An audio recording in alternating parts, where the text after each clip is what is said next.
புனித தனிஸ்லாசே எங்களுக்காக வேண்டிக் கொள்ளும். விசுவாசத்தினாலும் ஆசையினாலும் வேத சாட்சியான புனித தனிஸ்லாசே எங்களுக்காக வேண்டிக் கொள்ளும். பக்தி நிலையிலே புதியரான புனித தனிஸ்லாசே எங்களுக்காக வேண்டிக் கொள்ளும். புத்தியிலும் சரீரத்திலும் பரிசுத்தரான புனித தனிஸ்லாசே எங்களுக்காக வேண்டிக் கொள்ளும். சகல புண்ணியங்களிலும் கொஞ்சத்துக்குள்ளே தேறின புனித தனிஸ்லாசே எங்களுக்காக வேண்டிக் கொள்ளும். பூர்வீக மேன்மையும் அலங்காரமும் மகிமையுமான புனித தனிஸ்லாசே எங்களுக்காக வேண்டிக் கொள்ளும்.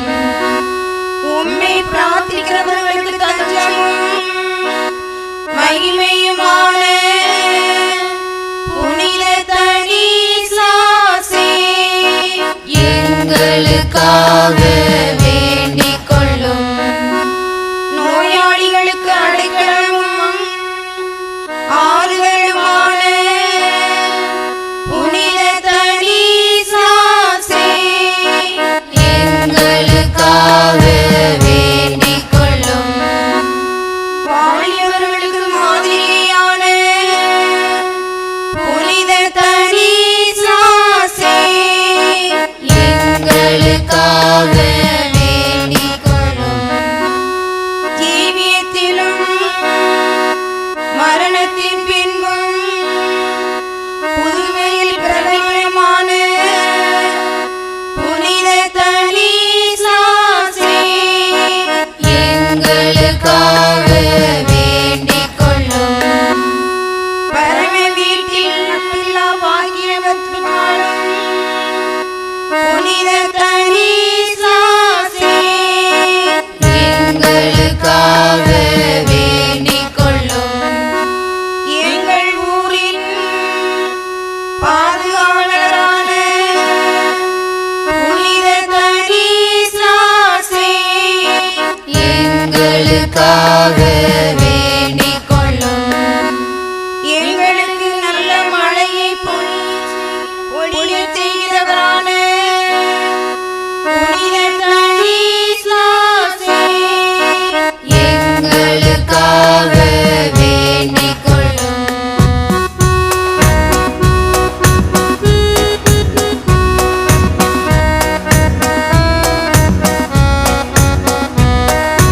உலகத்தின் பாவங்களை போக்கும் உத்தம செம்மறி பொறுவையார் உன்னத இயேசு கிறிஸ்துவே எங்கள் பாவங்களை போக்கியருளும். உலகத்தின் பாவங்களை போக்கும் உத்தம செம்மறி பொறுவையார் உன்னத இயேசு கிறிஸ்துவே எங்கள் பிரார்த்தனை கேட்டருளும். உலகத்தின் பாவங்களை போக்கும் உத்தம செம்மறி பொறுவையார் உன்னத இயேசு கிறிஸ்துவே எங்களை தயை பண்ணி ரட்சியும்.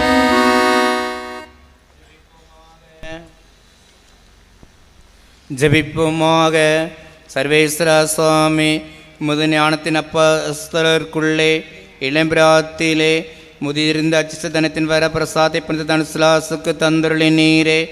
நாங்கள் அவருடைய மாதிரியின்படியே அதிக சுறுசுறுப்பாய் பிரயாசப்பட்டு காலத்தை கடந்து நித்திய இளைப்பாற்றில் சேர நாங்கள் தீவிரிக்க கிருபை செய்தருளும். இந்த மன்றாட்டுக்களை எல்லாம் எங்கள் ஆண்டவராக இயேசு கிறிஸ்துவின் திருமுகத்தை பார்த்து எங்களுக்கு தந்தருளும் சுவாமி. ஆமென்.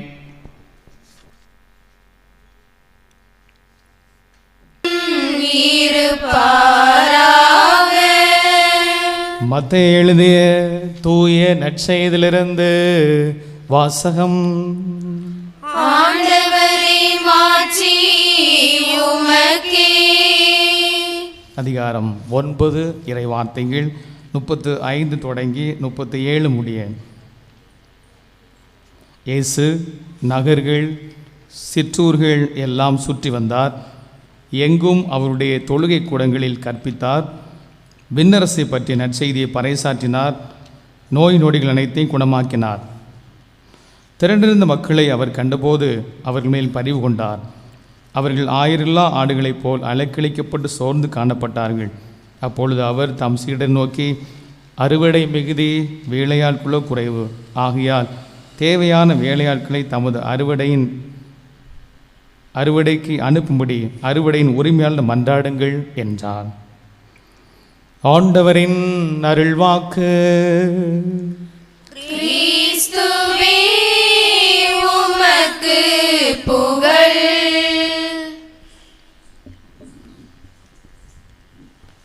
இயேசுவில் இனியவர்களே, மிக சிறப்பாக திருவிழாவை கொண்டாடி கொண்டிருக்கிற புனித தனிஸ்லாசருடைய திருவிழாவை பெருமகிழ்ச்சியோடு கொண்டாடி கொண்டிருக்கிற உங்கள் அனைவரையும் அன்போடு வாழ்த்துகிறேன். இந்த திருவிழாவின் காலங்கள் ஒவ்வொன்றும் மிக சிறப்பாக அருள் நிறைந்ததாக, ஆசை நிறைந்ததாக, நீங்கள் எந்த நோக்கத்தோடு எந்த தேவைக்காக புனிதரை தேடி வந்திருக்கிறீர்களோ அதையெல்லாம் நிறைவாக பெற்று மகிழ உங்களை அன்போடு வாழ்த்தி மகிழ்கிறேன். இன்றைக்கு புனிதரும் தாழ்ச்சியும் என்று நமக்கு சிறப்பாக தலைப்பு தரப்பட்டிருக்கிறது. ஒவ்வொரு நாளும் நமக்கு தரப்படுகிற தலைப்பு என்பது நம்மை செதுக்கி கொள்ள, நம்மை சீர்படுத்த. யாக்கோபு 1 அதிகாரம் 22 வசனத்தை எழுதுகிறார், இறைவார்த்தையை கேட்பவர்களாக இருந்து உங்களை ஏமாற்றிக் கொள்ளாதீர்கள், மாறாக அதன்படி நடப்பவர்களாக இருங்கள். யாரெல்லாம் இன்றைக்கி மறை உரை கேட்டு சும்மா வந்துட்டு போன்னு நினச்சேன் அப்படி சொல்லலாம் கை தூங்க பார்ப்போம். நான் மட்டும்தானா? நான் மட்டும்தான் கை தூக்குற மாதிரி தெரியுது. ஓ, நான்லாம் அப்படி கிடையாது. அப்போ எல்லாருமே ரொம்ப சிறப்பாக மறைவுரை கேட்கணும், அதன்படி வாழ்வை அமைக்கணும் அப்படின்னு சொல்லி வந்திருக்கீங்க. அது ரொம்ப சிறப்பானது. அதுக்கே ஒரு கைத்தட்டு கொடுக்கலாம். ஒரு கைத்தட்டுங்க. கைத்தட்ட பார்க்கும்போதும் அதுவும் பலமாக இருக்க, பெரிய மாற்றம் நடந்தணும் போல் இன்னைக்கு. வெரி குட், அது சிறப்பானது. நம்ம ஒரு சிறு செயல்பாடு, நான் தயாராக இருக்கிறேன், என்னுடைய அடையாளமாக இருக்கிறது, அது பெரிய மகிழ்ச்சி. ஐன்ஸ்டீன் அவர் சார்பியல் கோட்பாடை கண்டுபிடித்தவர். அப்போ அவர் போகும்போது தன்னுடைய டிரைவரை அவர் அழைத்து செல்வார். சார்பியல் கோட்பாடை அவர் பல இடங்களிலே போதித்தார், அதை பற்றி எடுத்துரைத்தார். அந்த பாடங்கள் எல்லாம் அவர் எடுத்துக்கொண்டிருந்தார் சார்பியல் கோட்பாடு பற்றி. என்னாச்சு, வாகன ஓட்டி அந்த டிரைவருக்கு எல்லாம் அத்துப்படி ஆயிட்டு. இவர் போன இடங்கள்லாம் அவர் போனார் பார்த்தீங்களா, அவருக்கு எல்லாமே அத்துப்படி ஆயிடுச்சு. சார்பியல் கோட்பாடு பற்றி ஐன்ஸ்டீன் சொல்லக்கூடிய கருத்துக்கள் அனைத்துமே டிரைவருக்கு ரொம்ப தெரியும். அப்போ ஒரு நாள் டிரைவர் சொல்கிறார், நான் நல்ல சிறப்பாக சார்பியல் கோட்பாடு பற்றி பேசுவேன், உங்கள்கிட்ட இருந்து எல்லாத்தையும் கற்றுக்கிட்டேன் அப்படின்னு சொல்லி அவர் சொல்லும்போது ஐன்ஸ்டீன் சொல்கிறார், நான் ஒரு பல்கலைக்கழகத்துக்கு போண்டி இருக்குது, அங்கே என்ன அவங்களுக்கு தெரியாது, இது ஒரு நல்ல வாய்ப்பு, நீ என்னுடைய உடையில் போய் அங்கே சார்பியல் கோட்பாடு பற்றி சொல்லு, நான் உன்னுடைய உடையிலிருந்து பின்னாடி இருந்ததை கவனிக்கிறேன். அங்கே டிரைவர் போய் விளாசுறார். ஐன்ஸ்டீனே பார்த்து ரொம்ப சந்தோஷப்பட்டார், இவ்வளோ அழகாக டிரைவர் கவனிச்சிருக்கிறாரு அப்படின்னு சொல்லி. முடித்த பிறகு ஒரு கேள்வி வருது. கேள்வி ரொம்ப கஷ்டமான கேள்வி. அவர் ஐன்ஸ்டீன் சொன்னதை மனப்பாடமாக அதெல்லாம் சொல்லிட்டார், ஆனால் கேள்வி கஷ்டமான கேள்வி கேட்குறாங்க. அப்போ அந்த டிரைவர் சொல்கிறார், இதெல்லாம் சாதாரணமான கேள்வி, இதுக்கு நான் பதில் சொல்ல வேண்டியில்லை, என் டிரைவர் பின்னாடி இருக்கான் பாருங்கள், அவன் பதில் சொல்லுவான் அப்படின்னு சொல்லி டிரைவரை காமிச்சான். அவர் ரொம்ப தாழ்ச்சியாக, ஐன்ஸ்டீன் ரொம்ப தாழ்ச்சியாக அந்த கேள்விக்கு அவர் பதிலீடு கொடுக்கிறார். எல்லாரும் வியந்து போகிறார். அன்புக்குரியவர்களே, தாழ்ச்சி என்பது நம் வாழ்வில் எவ்வளோ பெரிய நிலையில் இருந்தாலும் நாம் அதை கடைபிடிக்கிற போது மிகப்பெரிய நிலைக்கு உயர்த்தப்படுவோம் என்பதை அழகாக சுட்டி காட்டுகிறது. நாம் விவிலியத்தில் பார்க்கிறோம், பல மாந்தர்களை பார்க்கிறோம். அவர்கள் தாழ்ச்சி கொண்டதன் காரணமாக மிக சிறப்பான விதத்தில் உயர்த்தப்பட்டது. சவுல் அவர் பொறுப்பெடுக்கிற போது இறைவன் நோக்கி ரொம்ப தாழ்ச்சியாக மன்றாடுகிறார். 1 சாமுவேல் 9:21 நான் எளியவன், சிறியவன், எனக்கு இந்த பொறுப்பு, எனக்கு இந்த நிலை, இதெல்லாம் நினைத்து நான் பெருமை அடைகிறேன், இதெல்லாம் நினைத்து நான் ரொம்ப இறைவா தாழ்ச்சியோடு அதை நான் ஏற்றுக்கொள்கிறேன் என்று சொல்லி அவர் தன்னுடைய பொறுப்பை ஏற்கிறார். இறைவன் முன்னால் தாழ்ச்சியோடு இருந்து அந்த பொறுப்பை பெற்று மிக சிறப்பாக அவர் அரசராக மாறுகிறார். நம் ஆண்டவர் இயேசு கிறிஸ்துவுடைய தாழ்ச்சியை பார்க்கிறது. பிலிப்பியர் 2:7 அங்கு பதிவு செய்யப்பட்டிருக்கிறது. அவர் தெய்வீக நிலையில் இருந்தவர் அடிமை நிலையேற்று சிலுவை சாவை ஏற்று தன்னையே தகன பலியாக தாழ்ச்சியின் மூலமாக ஆண்டவர் இயேசு கிறிஸ்து தருகிறார். மிகப்பெரிய தெய்வீக நிலையை பற்றி கொள்ளவில்லை, அதை தான் வைராக்கியமாக பிடித்து கொள்ளவில்லை, மாறாக அதிலிருந்து இறங்கி அடிமை நிலையேற்று, வேறு நிலை இல்லையா, அடிமை நிலையேற்று மிக சிறப்பாக வருகிறார். அன்னை மரியாள் அவரும் லூக்கா நற்செய்தி 1:37 நான் ஆண்டவரின் அடிமை என்று தாழ்ச்சி தான் எடுத்துக்கிறார். அப்போ இதிலிருந்து நமக்கு என்ன தெரிகிறது? வாழ்க்கையில் பெரியவர்கள் மிக சிறப்பான விதத்தில் இந்த தாழ்ச்சியை தான் கையில் எடுத்து உயர்ந்தவர்களாக இருக்கிறார். திருவள்ளுவர் கூட அழகாக சொல்வார், எல்லா மனிதருக்கும் கண்டிப்பாக தாழ்ச்சி தேவை, எல்லா மனிதருக்கும் தேவை, தாழ்ச்சி தேவை. ஆனால் பொருள் கொண்டவங்க, அறிவு கொண்டவங்க, மேன்மையாக இருக்கிறாங்களே, அவங்களுக்கு இன்னும் அதிகமான தாழ்ச்சி தேவை. நம்ம ஒரு நேரத்தில் என்ன, ஒரு சில பணம் கடவுள் கொடுத்துட்டாருன்னா அப்படி மேலே பார்ப்போம், கொஞ்சம் அறிவு வந்துட்டுனா என்ன பார்ப்போம், இன்னும் மேலே பார்ப்போம். எல்லாம் பெற அதிகமாக பெற இன்னும் தாழ்ச்சி தேவை. இது அவர்களுக்கு கிடைக்கிற மிகப்பெரிய செல்வம் என்று திருவள்ளுவர் கூட சொல்கிறார். நம் வாழ்வில் இந்த தாழ்ச்சியை மிக சிறப்பாக பெற்றுக்கொள்கிற போது வாழ்க்கை என்பது அருமையாக இருக்கும். நம்முடைய புனிதர் பாருங்கள், பல மனிதர்கள் போகிறாங்க, பல மனிதர் நம்முடைய பாடங்களை கற்றுக்கொள்கிறோம். இவர் என்ன கண்ணோட்டத்தில் இருந்தார்? ஒரு மனிதரை பார்த்தால் அந்த மனிதரிடமிருந்து எவ்வளவு தாழ்ச்சி இருக்கிறது என்பதைத்தான் இவர் கண்ணு கருத்துமாக பார்த்திருக்கிறார். எல்லா மனிதனும் பார்க்கிற போது அவர்களிடமிருந்து இந்த தாழ்ச்சி, இந்த புண்ணியத்தை கற்றுக்கொள்ளத்தான் நம்முடைய புனித தனிஸ்லாஸ் அவருடைய எண்ணம், அவருடைய பார்வை எல்லாமே ஒரு மனிதரிடமிருந்து தாழ்ச்சியை கற்றுக்கொள்வது, மேன்மையை மேட்டிமையை கற்றுக்கொள்வதல்ல. இப்போ ஒரு மனிதரை பார்க்கிறார், இவரிடத்தில் நான் இந்த அளவு தாழ்ச்சியை கற்றுக்கொள்கிறேன் என்பதில்தான் அவர் தன்னுடைய ஆன்மீகத்தை செலவிட்டிருக்கிறார். பல பணிகள் கொடுத்தார்கள், அந்த பணிகள் எல்லாம் ரொம்ப தாழ்ச்சியாக பணிவாக அவர் செய்து இன்றைக்கு உயர்ந்திருக்கிறார்.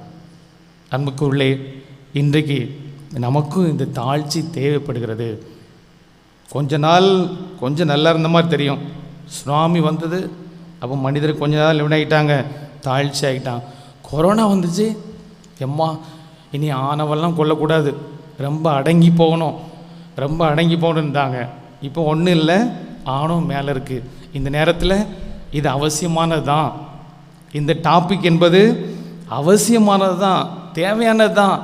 அதுவும் திருவிழா நேரத்தில் ரொம்ப கண்டிப்பாக தேவையானது. அந்த தாழ்ச்சியை மிக சிறப்பாக பரிசோதனை செய்து எனக்குள்ளே எவ்வளோ தாழ்ச்சி இருக்குது, எவ்வளோ ஆணவம் இருக்குது என்பதெல்லாம் இன்றைக்கு மிக சிறப்பாக தியானம் செய்து தியானித்து பார்த்து மாற்ற சிறப்பான விதத்தில் அழைக்கப்படுகிறோம். தாழ்ச்சியுடைய பலன் நன்மைகள் என்ன? நம்மையே தாழ்த்துகிற போது உயர்த்த பெறுகிறோம். நம்மையே தாழ்த்துகிற போது உயர்த்த பெறுகிறோம். மறைந்த திருத்தந்தை பிரான்சிஸ் அவர் ரோமில் புதன்கிழமை தோறும் மக்களை சந்திக்க வருவார். இருக்கிற போது திருத்தந்தை அப்படி தான் வருவார்கள். அப்போ சந்திக்க வருகிற போது அவர் எல்லா மக்களையும் பார்க்கிறார். ஒரு நாள் குருப்பட்டம் வாங்கிய ஒரு குருவானவர் அவர் தான் போகப்பட்ட ஆசீர்வாதம் வாங்கணும் ஆனால் திருத்தந்தை என்ன செய்கிறார்? மிகவும் தாழ்ச்சியோடு அவர் அந்த குர்ஆனிடத்திலே ஆசி பெறுகிறார். மிகப்பெரிய விதத்திலே அது மிக அதிக அளவில் பேசக்கூடிய செய்தியாக வெளியே வந்தது. இதுதான் நம்ம ஒரு உயர்ந்த மனிதரிடமிருந்து கற்றுக்கொள்கிற மிகப்பெரிய பாடமாக இருக்கிறது. அதன் பிறகு ஒரு கடிதம் எழுதினார். அவருடைய கடிதத்திலே சகோதரர்கள் என்று போடப்பட்டிருந்தது. அப்போ நிறைய மக்கள் சொல்லுவாங்க, சகோதரன்னா சகோதரிகள் எங்கே போவாங்க அப்படின்னு சொல்லி போப்பிடத்தில் திருத்தந்தை கேள்வி எழுப்பப்பட்ட போது அவர் உடனே தான் எழுதிய மடல் என்று கூட பார்க்கவில்லை, உடனடியாக அதனுடைய தலைப்பு மாற்றுகிறார். உடன் பிறப்புகள். முதல்ல சகோதரர்கள் இருந்துச்சு. அப்போ சகோதரிகள் எங்கே போவாங்க? சகோதரர் மட்டும் குறிப்பிடும்போது உடனே அந்த வார்த்தையை அவர் தான் எழுதியதான் மடல், தான் ஒரு தலைமை பொறுப்பில் இருக்கிறவர் என்று கூட பார்க்கவில்லை, உடனடியாக மாற்றுகிறார். உடன் பிறப்புகள் என்ற அந்த வார்த்தை மாற்று. ஆக அன்புக்கு உள்ளே பெரியவர்கள் மிக சிறப்பாக இந்த தாழ்ச்சியை தன்னகத்தை கொண்டதன் காரணமாக உயர்த்தப்படுகிறார்கள். இன்றைக்கும் தாய் திருச்சபையிலே திருத்தந்தை பிரான்சிஸ் அவர்கள் ஏற்படுத்திய மறுமலர்ச்சி மிகவும் பேசக்கூடியதாக இருக்கிறது. அவருடைய ஒவ்வொரு செயல்பாடுமே ரொம்ப பிரபலமாக மாறியது. அதற்கு காரணம் அவரிடமிருந்த அந்த தாழ்ச்சி என்ற புண்ணியமாக இருக்கிறது. தாழ்ச்சி கொண்டவர்கள் இந்த நாட்டையே உரிமை சொத்தாய் கொள்கிறார்கள். மத்தேயு நற்செய்தி 5ஆம் அதிகாரம் 5 சொல்கிறது, கனிவுடையோர் பேறு பெற்றோ, ஏனெனில் அவர்கள். ஏன் என்னை அப்படி பார்க்கிறீர்கள்? அவர்கள் நாட்டை உரிமை சொத்தாய் கொள்வர். அவங்க நாட்டை உரிமை சொத்தாய் கொள்கிறார்கள். தாழ்ச்சி, இந்த கனிவு, மனத்தாழ்மை, இவங்க எல்லாம் நாட்டையே உரிமை சொத்தாய் கொள்வார்கள். ஆண்டவர் இயேசு கிறிஸ்து அகிலத்தையே உரிமையாக்கி கொண்டார். நம்முடைய புனிதர் இந்த அகிலத்தை உரிமையாக்கி கொண்டிருக்கிறார். காரணம் என்ன? தாழ்ச்சி என்ற பண்பாக இருக்கிறார். தாழ்ச்சி கொண்டவரிடத்திலே இறைவன் குடிகொள்கிறார். திருவெளிப்பாடு 3:21 உங்கள் கதவருகில் நின்று தட்டி கொண்டிருக்கிறேன். யார் கதவை திறக்கிறாங்களோ அங்கே அவர்கள் மத்தியில் வந்து நான் வாழ்கிறேன், குடிகொள்கிறேன். தாழ்ச்சி உள்ளவர்கள் மட்டும்தான் கடவுளை வரவேற்க முடியும். கடவுள் அங்கே வந்து குடிகொள்வார். இல்லை என்றால் அங்கே என்ன இருக்கும்? அலகை இருக்கும், அலகை பேய் இருக்கும். சில நேரத்தில் ஒரே சண்டை போடுவாங்க. பார்த்தீங்களா, வீட்டில் ஒரே சண்டையாக இருக்கும். சில நேரத்தில் ஒரே சத்தமாக கேட்கும், ஒரே பேட் வேர்ட்ஸ், கெட்ட வார்த்தை வாயில் வரலாமா? கெட்ட வார்த்தை பேசலாமா கிறிஸ்தவங்க?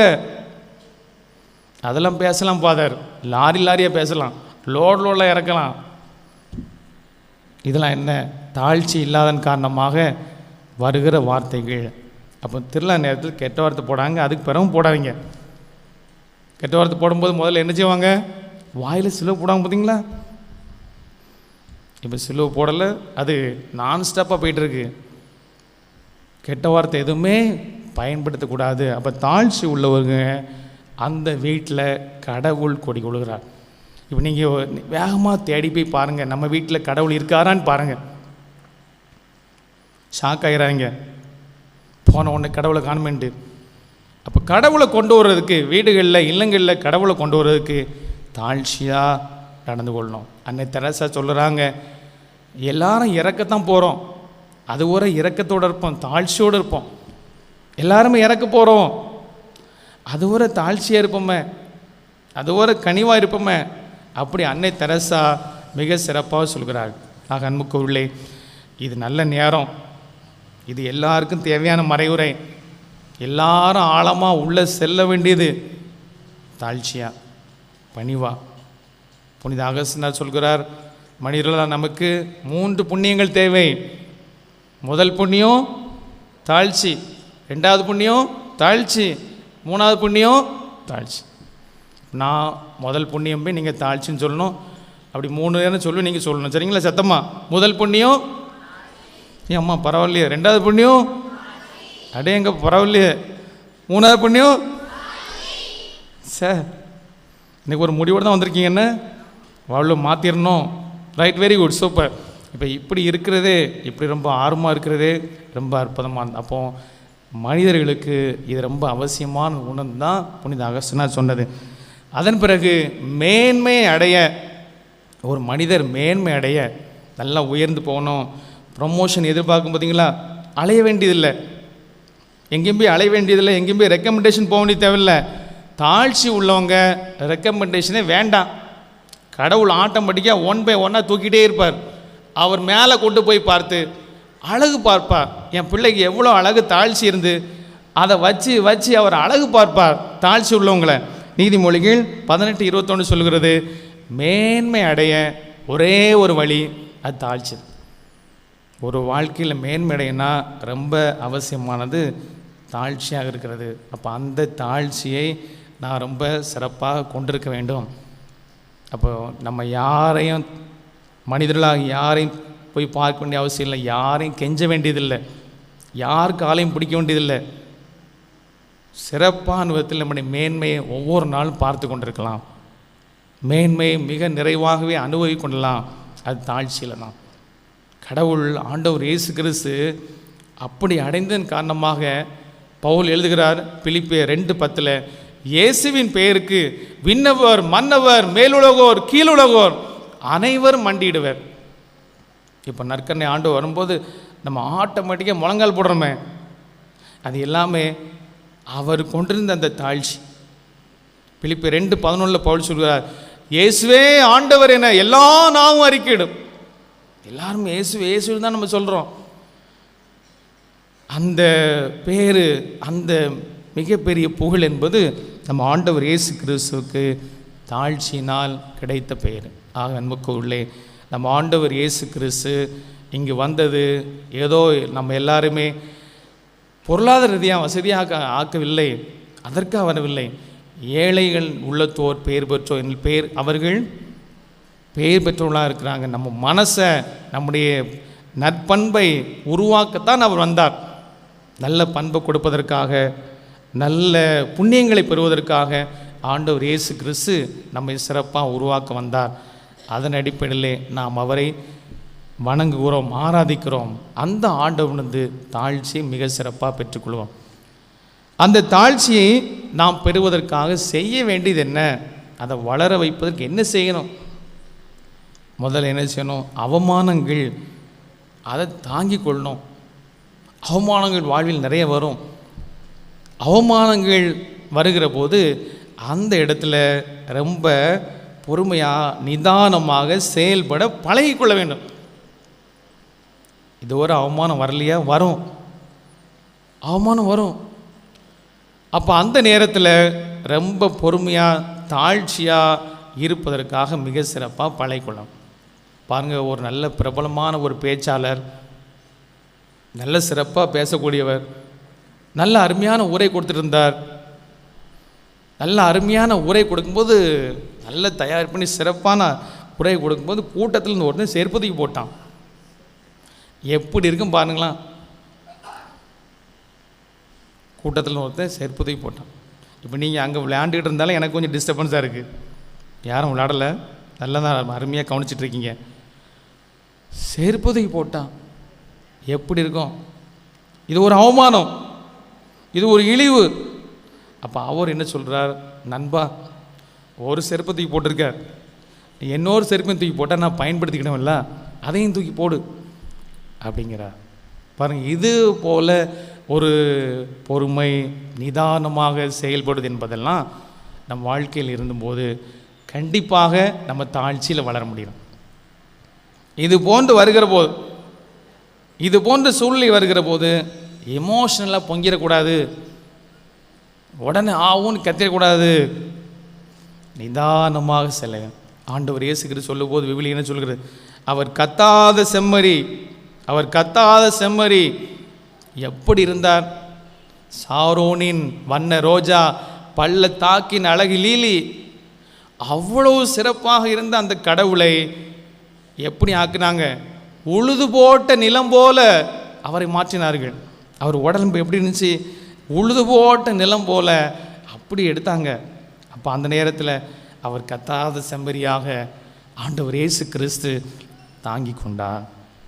யாராவது ஒரு வார்த்தை சொல்லிட்டாங்க, யாராவது ஒரு வார்த்தை சொல்லிட்டாங்கன்னா தாழ்ச்சி கிடையாது, அவமானம் வரும். அந்த அவமான மத்தியிலே பொறுமையாக நிதானமாக முதிர்ச்சியோடு செயல்படு. சில நேரத்தில் பாருங்கள், அவட்டெல்லாம் பார்த்து பேசணும் அப்படிம்பாங்க. அவட்டெல்லாம் பார்த்து பேசணும் அப்படின்னா என்ன அர்த்தம்? முதிர்ச்சி கிடையாது, அவளுக்கு பேச தெரியாது. இவன் எங்கே போனாலும் பொழைச்சிக்கிடுவான் அப்படிம்பாங்க பார்த்தீங்களா?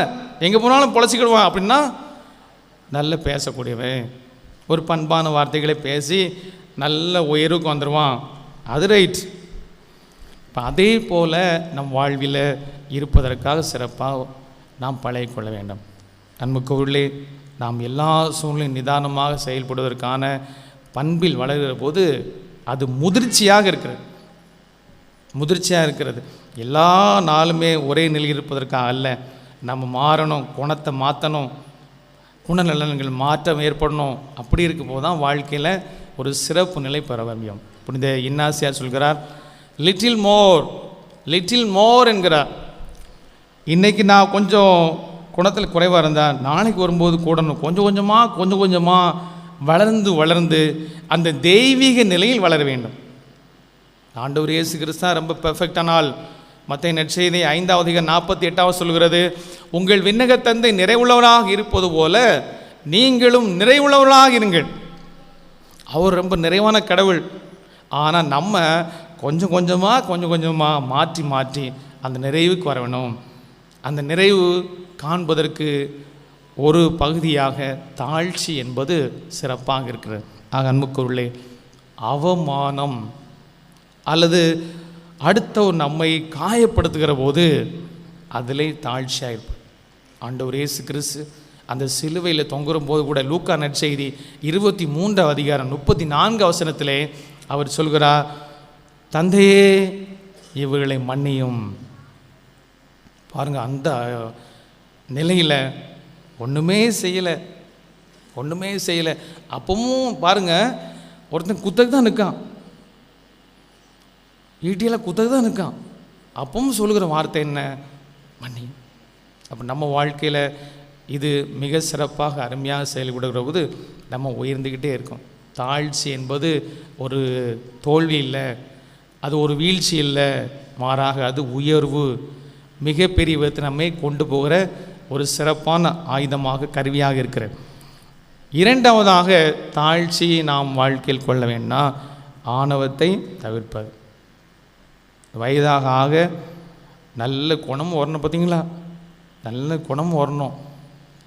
நீங்கள் வயதான பிறகு சில இடத்துல பெரியவங்க சொல்லுவாங்க, என்ன யார் மதிக்கா, உங்கள் பேச்சு அப்படின்னு தான் யார் மதிப்பா? ஒரு நன்மை செய்கிற கிடையாது, யார் மதிப்பா? அப்போ அந்த ஒரு மதிப்பு வர வேண்டும் சொன்னால் என்னுடைய குணநலனில் ஒரு பெரிய மாற்றத்தை கொண்டு வரும்போது தான் கண்டிப்பாக அது நடக்கிறது. ஆணவம் எவ்வளோ சொல்லி அளந்து பாருங்கள், வீட்டில் போய் ஆணவம் எவ்வளோ இருக்குன்னு அளந்து பாருங்கள். யாரும் ஸ்கேல் எடுத்து அளந்து பார்த்துறாங்க, உங்களுக்கே தெரியும் எவ்வளோ ஆணவம் இருக்குது. இவ்வளோ ஆணவம் தேவையில்லை, அது வாழ்வுக்கு உந்ததல்ல. அப்போ இறங்கி வரணும். அவர் அந்த தெய்வீக நிலையிலேருந்து இறங்கி வந்த கடவுள், அதான் நம் தலைவர் இயேசு கிறிஸ்து, அதான் நம் புனிதர். இவங்கெல்லாம் மிக சிறப்பாக இறங்கி வந்த போகிற இன்றைக்கி உங்களை பார்த்து ஆண்டவர் இயேசு கிறிஸ்து அங்கே சக்கையை பார்த்து சொன்னார். என்ன சொன்னார் தம்பி? All catechism boys please open your mouth. சக்கையை பார்த்து ஆண்டவர் இயேசு கிறிஸ்து என்ன சொன்னார்மா? சக்கைவா, சக்கைன்னு ஒரு ஆள் எனக்கு கேரக்டர் தெரியாது முழிக்கான போகிறேங்க. சக்கையு மேலே போன்னு சொன்னால் இறங்கி வர சொன்னாங்களா? மேலே போச்சுன்னான்னு சொல்லலான்னு. சக்கையு இறங்கி வா. நம்ம எல்லாரையும் பார்த்து என்ன சொல்கிறார் ஆண்டவர் இயேசு கிறிஸ்து? உங்கள் பேரை சொல்லி இறங்கி வா. அங்கே மேலே இருந்தது போதும், அப்படி ஆணவத்தோடு இருந்தது போதும், இறங்கி வா. அந்த மூஞ்சை அப்படி வச்சது போதும், இருந்தது போதும், அந்த கல்லான இதையும் போதும், அதில் ஒரு சுத்தியில் போட்டு அடித்து அதை நொறுக்கி என்ன ஆகணும்? பணிவாக தாழ்ச்சியாக இருக்கும். வார்த்தையில் கூட பல வருஷம் ஆயிருக்கும், இன்னும் அதே வார்த்தை தான் பயன்படுத்துவீங்க. அதுவும் என்ன ஒரு மாதிரி வார்த்தைகள். அப்போ அந்த வார்த்தைகள்லாம் விட்டு ஆணவத்தை விட்டு வருகிற போது தாழ்ச்சி என்பது நமக்கு மிக சிறப்பாக சொந்தமாகிறது. அன்புக்குள்ளே மூன்றாவதாக தாழ்ச்சி பெறனா அடிக்கடி மன்னிக்கணும். 70 முறைன்னு சொல்லி ஆண்டவர் இயேசு சொல்கிறார், மன்னிக்கணும். அந்த பண்பு என்பது இருக்கிற போது நம்ம இயல்பாக தாழ்ச்சிக்கு சொந்தக்காரராக இருக்கிறோம். மன்னிப்பு என்பது சில நேரத்தில் உணர்ச்சிபூர்வமாக எதாவது பேசக்கூடியதான், சிலர் நம்மை பார்த்து பேசக்கூடியதான். ஆனால் இருந்தாலும் நம்ம மன்னிப்பு கொடுக்குற போது மிக சிறப்பானவர்களே மாறுகிறோம். திருவிழா நேரம் அதற்கான நேரம். திருவிழா நேரத்தில் வர்றீங்க, எல்லாரும் பேசுகிறீங்க, உறவுகளோடு இருக்கீங்க, சொந்தங்களோடு இருக்கீங்க, பந்தங்களோடு இருக்கீங்க. அந்த நேரத்தில் இதை நாம் கையாளுகிற போது ரொம்ப சிறப்பாக அருமையாக வரும். கடைசியாக தாழ்ச்சி பிறகு நல்ல ஜெபம் பண்ணணும், கடவுளோடு இணையணும். பாருங்கள், அந்த கிரிக்கெட் வீராங்கனை ஜெமிமா, அவங்க அந்த இக்கட்டான நேரம் அதில் ரொம்ப பொறுமையாக தாழ்ச்சியாக, நான் எல்லாமே முடிஞ்சு, என் கதை எல்லாம் முடிஞ்சு, ஐ ஆம் டோட்டலி லாஸ், ஸ்ட்ரென்த்து ஆற்றல் எல்லாமே ஓப்பனிங்கில் இறங்கினால் அப்போ எல்லாமே போச்சு, கடவுளே நீங்கள் தான் அப்படின்னு சொல்லி தாழ்ச்சியாக ஒப்பு கொடுத்து அவங்க ஜெபித்ததன் காரணமாக இந்தியா என்னதை வாங்கிட்டு கோப்பையை கைப்பற்றி விட்டார்கள், உலக கோப்பையை கைப்பற்றி விட்டார்கள். அந்த நேரத்தில் கடவுளத்தில் எல்லாமே முடிந்து விட்ட நேரத்தில் தாழ்ச்சியாக வேண்டதன் காரணமாக மிகப்பெரிய விதத்தில் வரலாறு அவரை பற்றி பேசும் வண்ணமாக உயர்ந்து விட்டது.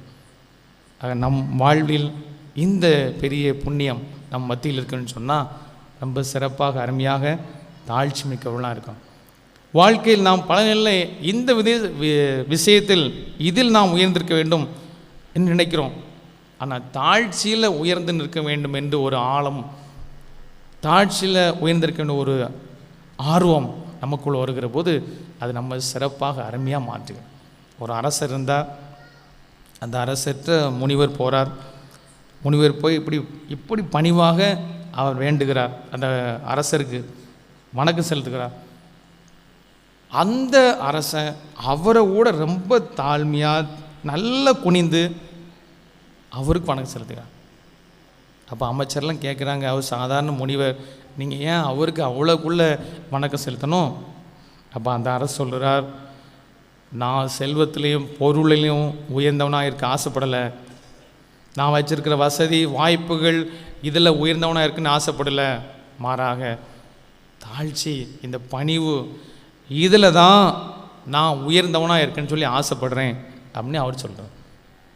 அன்புக்குள்ளே இன்றைக்கு இந்த ஆசை, இந்த ஆர்வம், இந்த முயற்சி நமக்குள் வருகிற போது மிக சிறப்பாக அருமையாக நம் வாழ்வு போகிறது.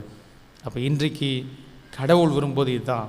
அவர் சொல்கிறார் பாருங்கள், மீகா 6ஆம் அதிகாரம் 8ஆம் வசனத்திலே, ஓ மானிடா, நான் உன்னிடம் விரும்புவது எது? தாழ்ச்சி தான். ஓ மானிடான்னு ஒரு மாதிரி எல்லாருக்குமே பேசுகிற மாதிரி தெரிஞ்சிருக்குமே, டக்குன்னு ஒரு நாள் எல்லாம் ஷேக் ஆன மாதிரி தெரிஞ்சு, ஓ மானிடா, நான் உன்கிட்ட விரும்புவது எது? தாழ்ச்சி தான் விரும்புகிறேன். கடவுள் விருப்பப்படுவது தாழ்ச்சி தான், பணிவைத்தான் ஒவ்வொரு இடத்திலும் விரும்புகிறார். ஆகவே கடவுள் விருப்பப்படுவதை நம்ம செய்யும்போது அவர் என்ன சொல்வார்? மார்க் நற்செய்தி 1ஆம் அதிகாரம் 11ஆம் வசனத்தில், என் அன்பார்ந்த மகன் நீயே. ஒரு தந்தை ஆசைப்படுறத பிள்ளை செஞ்சால் எப்படி இருக்கும்? கடவுள் அதான் விரும்புகிறார். அப்போ விரும்ப நம்ம செய்யும்போது, என் அன்பார்ந்த மகன் நீயே, என் அன்பார்ந்த மகள் நீயே, உன் பொருட்டு நான் பூரிப்படைகிறேன் என்று கடவுள் சொல். மகன்முக்குள்ளே கடவுளை பூரிப்படைய செய்வது, கடவுளை மெய்சிலிருக்க வைப்பது என்பது ஒரு பெரிய அனுபவம். அந்த அனுபவம் பெற நாம் சிறப்பான விதத்தில் முயற்சி எடுப்போம்.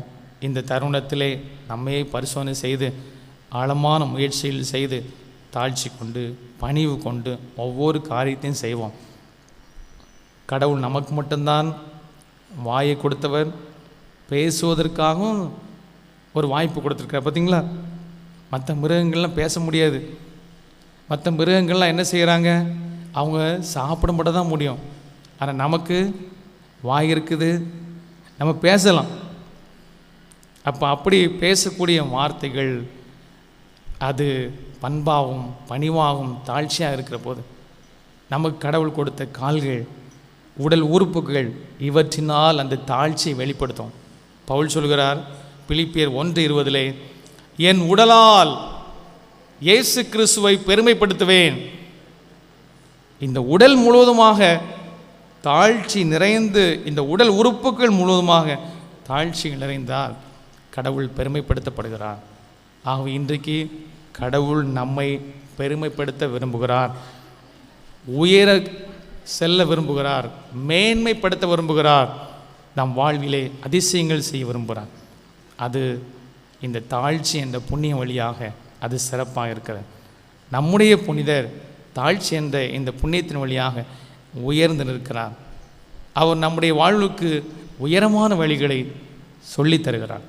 இந்த இனிய தருணத்திலே இதை நாம் கடைபிடிக்க முயற்சி எடுப்போம். நம்மை தேடி நற்கருணை ஆண்டு வருகிறார். அவரிடத்திலே பணிந்து மன்றாடுவோம். நாம் குறை உள்ளவர்கள், கரைகள் நிறைந்தவர்கள், கடைபிடிக்க முடியாதவர்கள், பலவீனமானவர்கள். ஆனால் பலம் பொருந்தி அந்த ஆண்டவரிடத்தில் மன்றாடுகிற போது அவர் வலிமை மிக்கவர்களாக மாற்றுகிறார். பவுல் சொல்கிறார் பிலிப்பியர் 4:13, எனக்கு வலுவூட்டு துணை உண்டு, எல்லாவற்றையும் என்னால் செய்ய முடியுங்கிறார். அந்த வலிமை, அந்த சக்தியை, அந்த ஆற்றலை தருவதற்காக வருகிற ஆண்டவரை வரவேற்போம். வரவேற்று நமக்கு தேவையான ஆசிரியை பெற்று மகிழ்வோம். ஆமென்.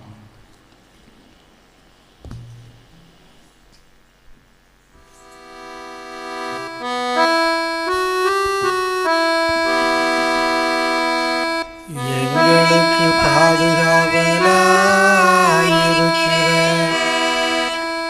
புனித யாகப்பரி தனிஸ்லாசே,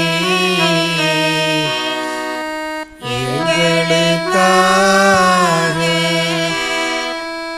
இயேசுவை மன்றாடும். எங்களுக்கு பாதுகாவலாயிருக்கிற புனித யாகப்பரி தனிஸ்லாசே, எங்களுக்காக இயேசுவை மன்றாடும். எங்களுக்கு பாதுகாவலும் துணையுமாயிருக்கிற புனித யாகப்பரி தனிஸ்லாசே, எங்கள் ஊரில் நல்ல சமாதானம் நிலவும்படியாக இயேசுவை மன்றாடும். எங்களுக்கு பாதுகாவலும் துணையுமாயிருக்கிற புனித யாகப்பரி தனிஸ்லாசே, எங்கள் ஊரில் நல்ல சமாதானம் நிலவும்படியாக இயேசுவை மன்றாடும். எங்களுக்கு பாதுகாவலும் துணையும் அடைக்கலமுமாயிருக்கிற புனித யாகப்பரி தனிஸ்லாசே, நல்ல மழை பெய்து நாடு செழிக்கும்படியாக இயேசுவை மன்றாடும். எங்களுக்கு பாதுகாவலும் துணையும் அடைக்கலமுமாயிருக்கிற புனித யாகப்பரி தனிஸ்லாசே, நல்ல மழை பெய்து நாடு செழிக்கும்படியாக இயேசுவை மன்றாடும்.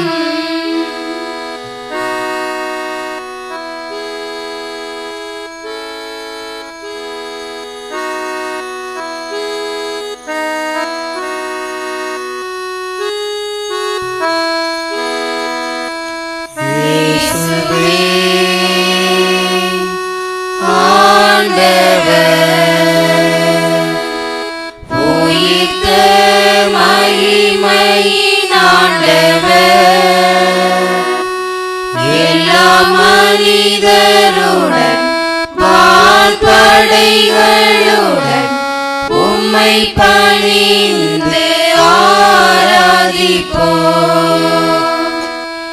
இயேசுவே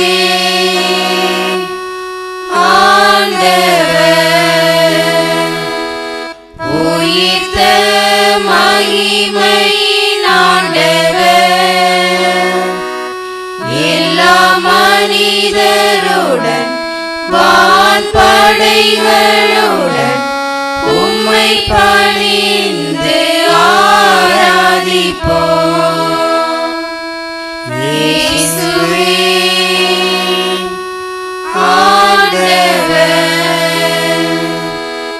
உயிர்த்த மகிமையின் ஆண்டவர், எல்லா மனிதருடன் வான்படைகளுடன் உம்மை பணிந்து ஆராதிப்போம்.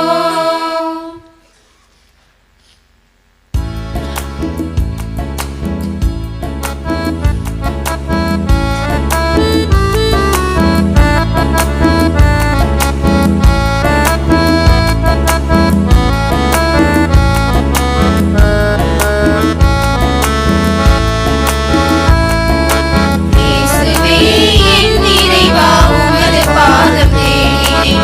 திருவடியில் தலை சாய்த்து எனது கண்கள் மூடினேன். மௌனமாக பாடினேன். இயேசுவே என் நிறைவா, உமது பாதம் தேடினேன். திருவடியில் தலை சாய்த்து எனது கண்கள் மூடினேன். மௌனமாக பாடினேன்.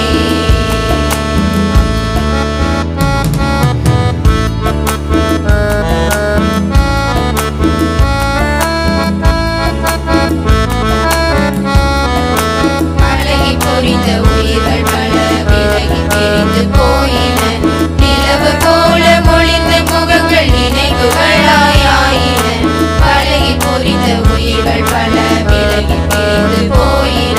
நிலவு போல மொழிந்த முகங்கள் நினைவுகளாயின. நீலவானம் போல என்றும் நிலைக்கும் அன்பு உனது. நீலவானம் போல என்றும் நிலைக்கும் அன்பு உனதுதான். என்றும் ஒன்று போல என்னை ஏற்றுக்கொள்கிறார். என்னை ஏற்று செய்கிறார். இயேசுவே என் இறைவா, உமது பாதம் தேடினேன். திருவடியில் தலை சாய்த்து எனது கண்கள் மூடினேன். மௌனமாக பாடினேன்.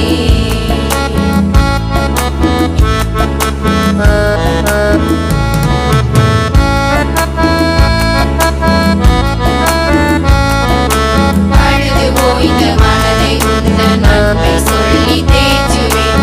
மெழுகு போன்ற மனதில் என்றும் உறுதி வேண்டி பாடுவேன். அழுது ஓய்ந்த மனதை உந்தன் அன்பை சொல்லி தேற்றுவேன். மெழுகு போன்ற மனதில் என்றும் உறுதி வேண்டி பாடுவேன். பொழுது சாயும் வேளை வர உமது தீபம் ஏற்றுவேன். பொழுது சாயும் நேரம் வரை உமது கையில் ஏற்றுவேன். அழுது குறைவு ஏதுமில்லா உமது அன்பில் மகிழுவேன். உமது நாமம் புகழுவேன். இயேசுவே என் இறைவா, உமது பாதம் தேடினேன். திருவடியில் தலை சாய்த்து எனது கண்கள் மூடினேன். மௌனமாக பாடினேன். இயேசுவே என் இறைவா, உமது பாதம் தேடினேன். திருவடியில் தலை சாய்த்து எனது கண்கள் மூடினேன். மௌனமாக பாடினேன்.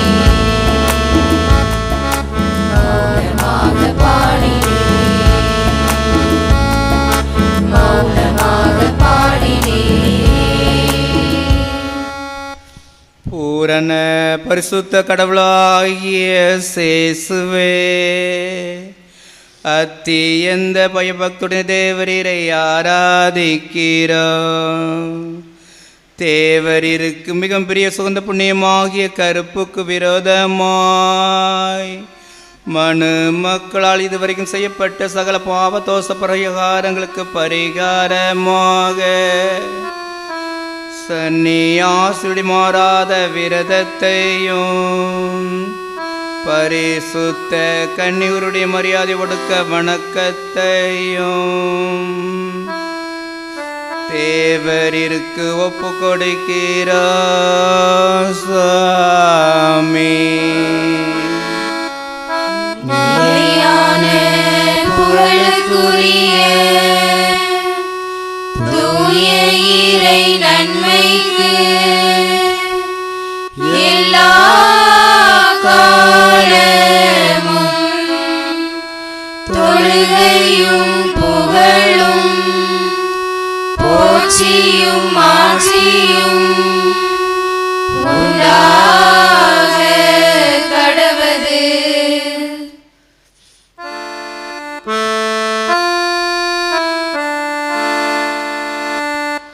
என் தேவனே, நான் உம்மை விசுவசிக்கிறேன், நான் உம்மை ஆராதிக்கிறேன், நான் உம்மை நம்புகிறேன், நான் உம்மை நேசிக்கிறேன். உம்மை விசுவசியாதவர்க்காகவும் உம்மை ஆராதிக்காதவர்க்காகவும் உம்மை நம்பாதவர்க்காகவும் உம்மை நேசியாதவர்க்காகவும் உமது மன்னிப்பை கேட்கிறேன், உமது மன்னிப்பை கேட்கிறேன்.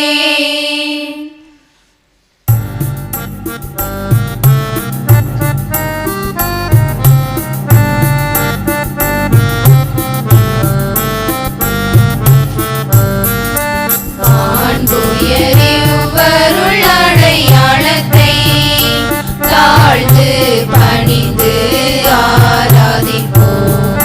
பழைய ஒழுங்கு முறைகள் அனைத்தும் இனி மறைந்து முடிவு பெறுக.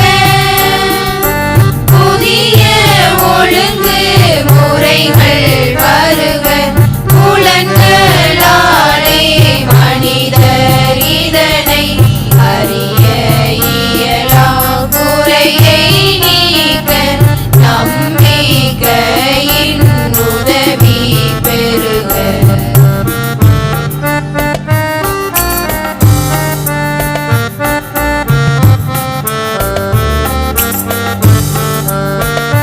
தந்தை அவர்க்கும் மகன் அவர்க்கும் புகழ்ச்சியோடு வெற்றியார்க்கும். மீட்பின் பெருமை மாட்சிமையோடு வலிமை வாழ்த்து யாவுமாக இருவரிடமாய் வருகின்றவராம் தூய ஆவியானவர்க்கும் அளவில்லாத சம புகழ்ச்சி என்றுமே உண்டாகுக.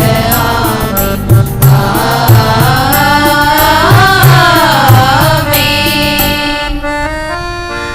மன்றாடுவோமாக. இறைவா, இந்த வியப்புக்குரிய திருவருட்சானத்திலே உம்முடைய திருப்பாடு நினைவை எங்களுக்கு விட்டு சென்றே. உமது திருவுடல் திருரத்தம் ஆகியவற்றின் மறைபொருளை வணங்கும் நாங்கள் உம்மின் பலனை இடைவிடாமல் அனுபவிக்க அருள் புரிமாறு உம்மை மன்றாடுகின்றோ. என்றென்று வாழ்ந்து ஆட்சி செய்கின்றவர் நீரே.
நீதியும் ஆட்சியும் உண்டாக கடவது.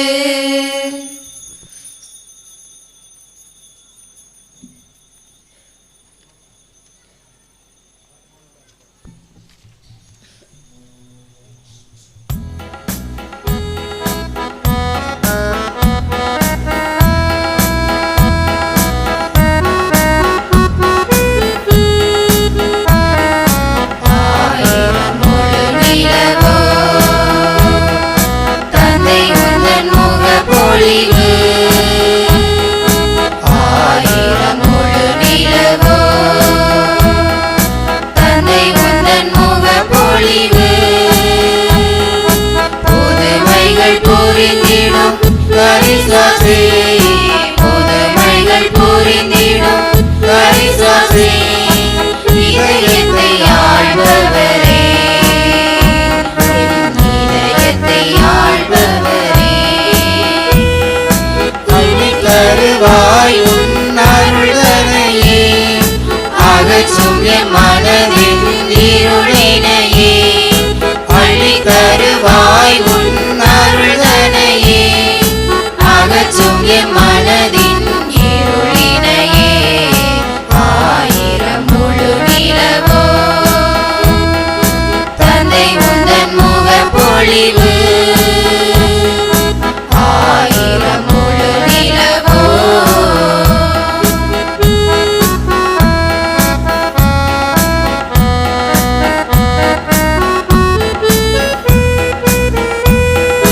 அஞ்சி அஞ்சி வாழ்கின்றோம் அனுதினமும். அல்லல் வந்து வாட்டுது ஏக்கணமும். அஞ்சி அஞ்சி வாழ்கின்றோம் அனுதினமும். அல்லல் வந்து வாட்டுது ஏக்கணமும். அழைப்பவரே, அன்பாய் அழைப்பவரே, உம் அருகில் இருந்தால் பயமில்லையே. கரமேந்தும் இறைமகனை போல் இந்த உலக மக்களை காத்திடுமே.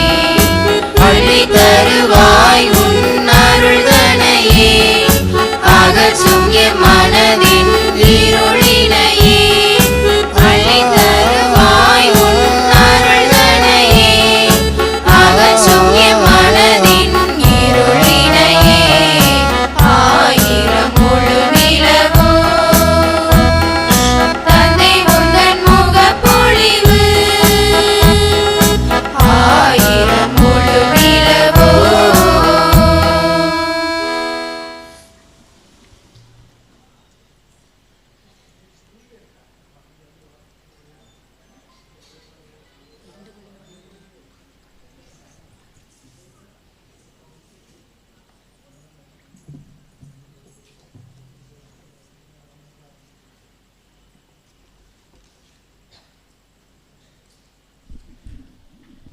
அன்பார்ந்தவர்களே, நம்முடைய புனிதர் தனிஸ்லாஸின் வணக்க நாளின் 5வது திருவிழாவை இன்று நாம் சிறப்பாக கொண்டாடி இருக்கின்றோம். இன்று இந்த விழாவை சிறப்பித்த மணல் மாதா மேல்நிலைப்பள்ளி ஆசிரியர்கள், ஆசிரியைகள் அனைவருக்கும், மாணவர்களுக்கும் நன்றியை தெரிவித்துக் கொள்வோம். அவர்களுக்கு நம்முடைய பாராட்டுகளையும் தெரிவித்துக் கொள்வோம். இன்றைய மாலை சிறப்பு நிகழ்ச்சிக்கு நமக்கு அருமையான ஒரு செய்தியை வழங்கியவர் அருட்தந்தை பிரான்சிஸ் கிறிஸ்துராஜா. தலைப்பு புனிதரும் தாழ்ச்சியும். அந்த தலைப்புக்கு ஏற்றாக்கில் ஆள் கரெக்டாக கிடச்சிருக்காங்க. ரொம்ப சிம்பிளான ஆள், எளிமையான ஒரு ஃபாதர். நான் அணக்கரையில் இருக்கும்போது பக்கத்தில் சங்கனாபுரம்னு ஒரு ஊருண்டு, ஒரு சின்ன ஊர். அந்த ஊர்லேருந்து நான் வந்திருக்கிறேன்னு எனக்கு ஆச்சரியம். சாமி, நீங்கள் எங்கள் ஊருக்கு வரும்போது நான் சின்ன பையனாக இருந்தேன்னு என்கிட்ட வந்து சொன்னாங்க. அதனால் ஒரு சின்ன கிராமத்தில் இருந்தும் அந்த ஊர் இருக்கிறது தெரியாது. ஆனால் இப்போ நல்லா இப்போ எல்லா ஊரும் வளர்ச்சி பெற்றாச்சுது. அந்த ஊரிலிருந்தும் ஒரு அருட்தந்தை வந்திருக்கின்றார்கள் என்பது உண்மையிலே மகிழ்ச்சிக்குரிய ஒன்று. ரொம்ப சிம்பிளாக லைஃப் ரொம்ப சிம்பிளாக இருப்பார். யார்கிட்டையும் பழகுறதுக்கு மிக இனிமையானவர், எளிமையானவர். அந்த அவருடைய குணநலனுக்கு ஏற்றாற்போல அவருக்கு தலைப்பு கிடைத்திருக்கின்றது. அருமையான ஒரு மறையுரை நிச்சயமாக வழங்கியிருப்பார். எனக்கு தெரியும், எனக்கு வர வாய்ப்பில்லை. கட்டாமடத்துக்கு ஒரு பூசை அவசரமாக வேணும்னு அங்கே கூப்பிட்டாங்க. அதனால் நான் அங்கே போயிட்டேன். அதனால் அந்த மறையுரையை கேட்பதற்கு எனக்கு வாய்ப்பு இல்லை. நீங்கள் கேட்டு பயன்பெற்றிருப்பீர்கள். எனவே தந்தை அவர்களுக்கு நம்முடைய நன்றியை கரவொலி மூலம் தெரிவிப்போம்.